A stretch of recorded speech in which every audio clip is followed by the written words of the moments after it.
میگن آسیب‌های روانی در کشور ما بسیار بالاست.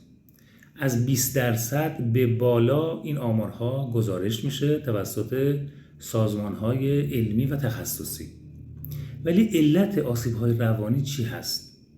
من معتقدم اولین عامل اختلالات و آسیب‌های روانی و شخصیتی عامل ارث و ژنتیکه و عامل دوم شیوه‌های تربیتی والدین، شیوه برخورد والدین با فرزندان هست.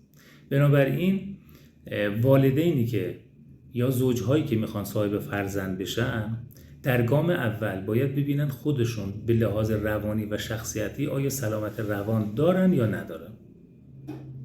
چون هرچه شما دارای مسائل و مشکلات روانی باشید همونها رو به فرزندان خودتون منتقل میکنید.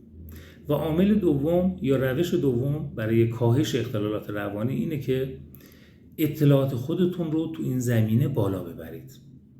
کتاب بخوانید، مطالعه بکنید، مقاله بخونید و از روانشناسان متخصص و خوب در زمینه تعلیم و تربیت حتما استفاده کنید. به این طریق ما امیدوار میشیم که در نسل آینده میزان این اختلالات روانی کمتر و کمتر خواهد شد. خدا نگهدارتون.